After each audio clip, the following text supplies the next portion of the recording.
Bismillahirrahmanirrahim. Assalamualaikum warahmatullahi wabarakatuh. Alhamdulillah, alhamdulillahilladzi hadana li hadza wa ma kunna linahtadiya laula an hadanallah. Asyhadu an la ilaha illallah wahdahu la syarikalah wa asyhadu anna Muhammadan abduhu wa rasuluh. Allahumma shalli wa sallim ala sayyidina Muhammad wa ala alihi wa sahbihi ajmain, amma ba'du. Rekan-rekan mahasantri Fakultas Ekonomi dan Bisnis Islam IAIN Surakarta, kita akan melanjutkan materi kita. Setelah pada materi selanjutnya kita bicara tentang etika muslim, kemudian dilanjutkan dengan etika bermuamalah, maka hari ini kita akan siap untuk menjadi seorang pebisnis, menjadi seorang pelaku. Nah, tetapi sebelum kita akan menjadi seorang pelaku, kita harus tahu dulu bagaimana sih nilai dasar yang harus dimiliki sebelum kita melakukan aktivitas bisnis kita. Maka yang akan kita sampaikan hadis hari pada kesempatan ini adalah hadis tentang etos kerja. Ya, agar kita punya semangat kerja yang tinggi, punya tidak gampang mengeluh. Ini hadisnya. Jadi Rasulullah SAW pernah bersabda, Ayyul kasbi atyab. Jadi ada sahabat bertanya kepada Rasulullah. Siapa sahabatnya? Rifa'ah bin Rafi. Jadi suatu ketika Rifa'ah bin Rafi itu bertanya kepada Rasulullah. Jadi ada yang bertanya, Ayul kasbi atyab. Ya Rasulullah, apa sih pekerjaan, aktivitas yang paling utama? Apa sih pekerjaan yang paling baik? Nah, kalau sekarang mungkin apa sih jabatan yang paling keren misalnya. Maka Rasulullah menjawab, qala amalur rajuli biyadi. Jadi seseorang yang melakukan atau membuat atau beraktivitas dengan tangannya sendiri. Seseorang yang melakukan sesuatu dengan kemampuan dirinya sendiri, dengan kecakapan dirinya, dengan keterampilan dirinya. Wa kullu bai'in mabrurin. Juga pedagang yang berdagang secara adil, secara jujur, yang aktivitas perdagangannya bisa diterima oleh kedua belah pihak. Ya. Hadis ini pendek, tetapi nilainya luar biasa. Karena ini menjadi dasar kepada kita bahwa yang pertama, Rasulullah sangat mencintai. Rasulullah sangat senang dengan orang yang bekerja dengan kemampuan dirinya sendiri. Ya. Contohnya apa?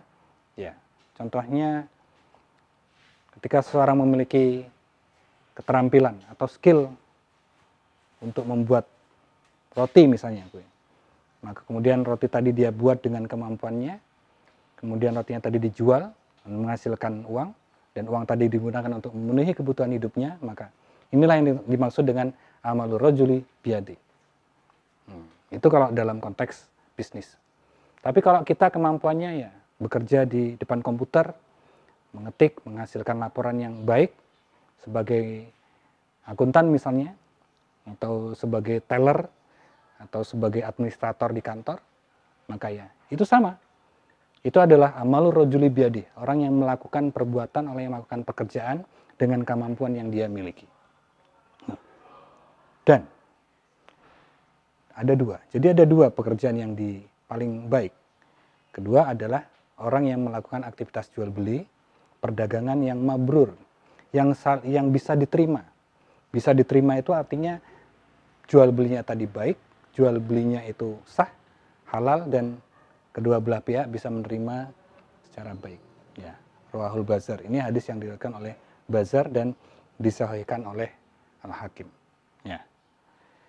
Bagaimana kita mengkontekskan hadis ini? Jadi kalau kita menggunakan terma ekonomi, maka ada tiga yang bisa kita dapatkan dari hadis yang ditanyakan oleh sahabat tadi. Yang pertama, bahwa dalam bahasa yang bisa kita jelaskan adalah bahwa Islam itu juga menekankan tentang pentingnya berwirausaha. Kita tidak boleh meminta-minta, kita tidak bisa mengharapkan bantuan orang lain. Kalau kita memiliki kemampuan diri, kita cakap, kita memiliki keterampilan, maka berwirausahalah. Itu poin yang pertama yang bisa saya sampaikan.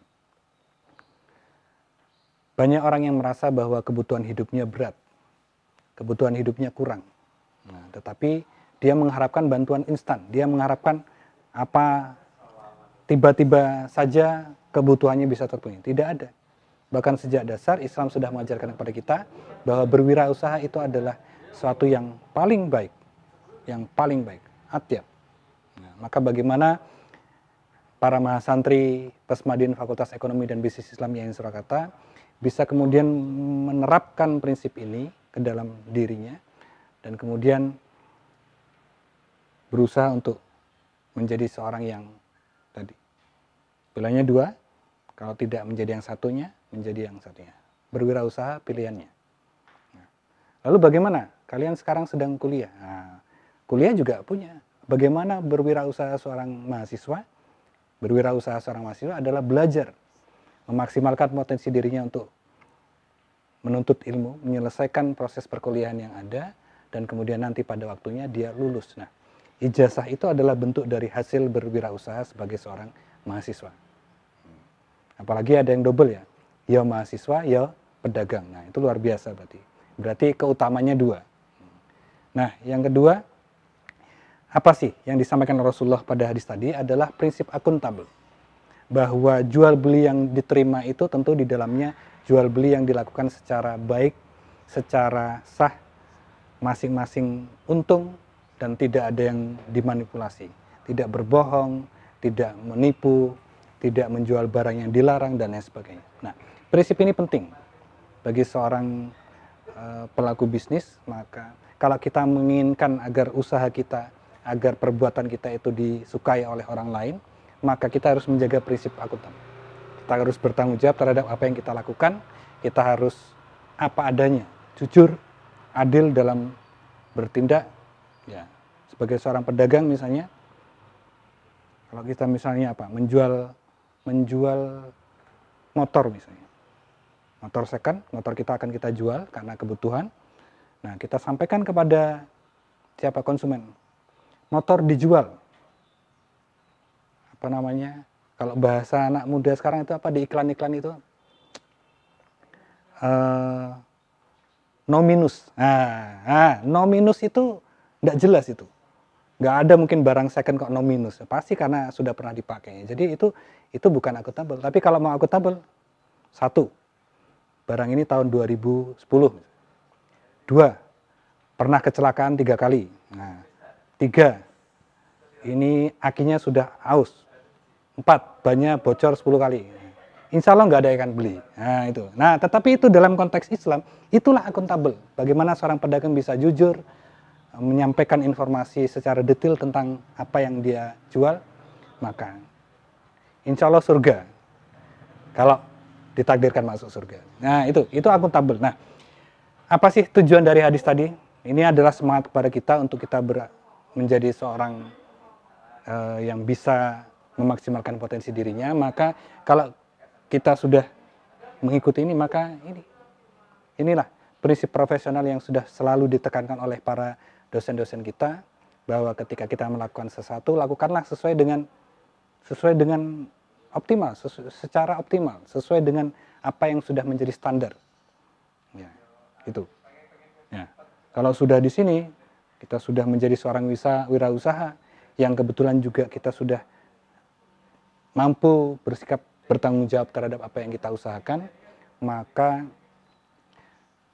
kita sudah bisa disebut sebagai seorang yang profesional. Ya. Nah, mengenai hal ini Rasulullah juga pernah bersabda. Jadi suatu ketika ada sahabat yang datang pada Rasulullah, kemudian meminta bantuan makanan karena belum makan. Nah, Rasulullah kemudian bukan memberi uang, tetapi Rasulullah kemudian memberi beberapa dirham, kemudian dimintalah pemuda tadi untuk pergi membeli mata kapak. Untuk apa? Nah, pokoknya setelah beli, kemudian datang sampai kepada Rasulullah. Oleh Rasulullah kemudian mata kapak tadi dijadikan kapak, dan kemudian meminta kepada pemuda tadi untuk mencari kayu bakar. Nah, setelah cari kayu bakar, disuruhlah untuk dijual di pasar. uang hasil penjualan kayu bakar tadi digunakan untuk makan. Nah, inilah menjadi asbabul wurud dari hadis ini. La ayyah-tatiba ahadukum huzmatan ala dhuhrihi khairum min ayyas ala ahadan fayu'tiyahu aw yamni'ahu. Hadis ini Rasulullah menekankan bahwasanya seseorang yang memanggul kayu bakar di pundaknya itu lebih utama, lebih baik daripada orang yang minta-minta. Nah, ya, ini prinsip hadis yang luar biasa. Kalau kita mau berusaha, meskipun mungkin orang lain menghina, mencemooh, tapi sampaikan saja nih. La yahtatiba ahadukum huzmatan ala dhuhrihi khairum min. Rasulullah saja lebih senang dengan orang yang manggul kayu bakar di punggul daripada minta-minta. Karena apa? Nah, ini masalah harga diri. Nah, gitu. Ini masalah harga diri. Pilihannya apa? Manggul kayu bakar atau minta-minta. Nah, minta-minta itu perbuatan gampang. Nah, tetapi oleh Rasulullah itu tidak dipilih. Ya, oleh Rasulullah tidak dipilih. Karena itu adalah perbuatan yang tidak lebih baik daripada perbuatan yang mungkin bagi sebagian orang memanggul kayu bakar itu pekerjaan yang hina, pekerjaan yang remeh. Apalagi misalnya menjadi pemulung.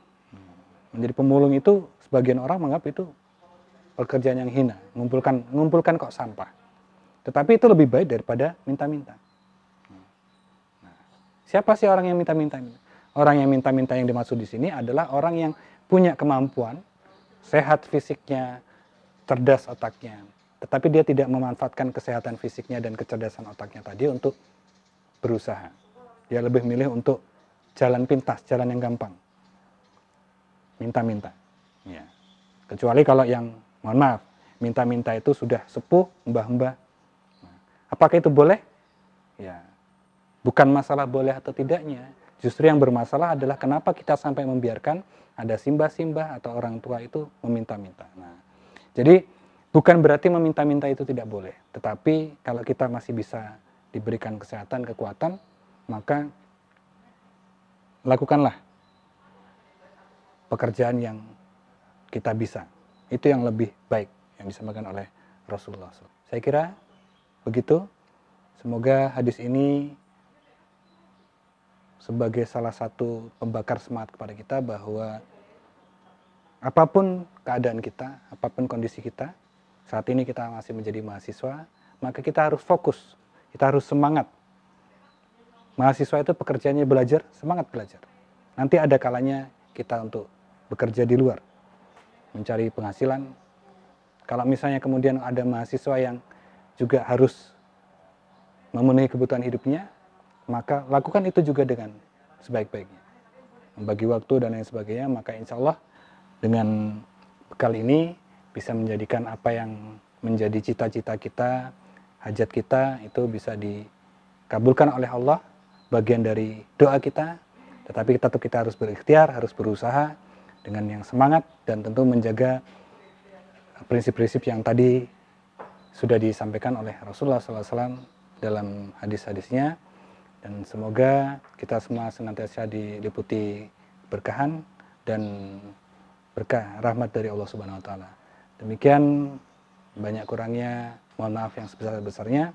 Hadanallahu wa iyyakum ajmain. Wallahul muwaffiq ila aqwamit thoriq. Wassalamualaikum warahmatullahi wabarakatuh.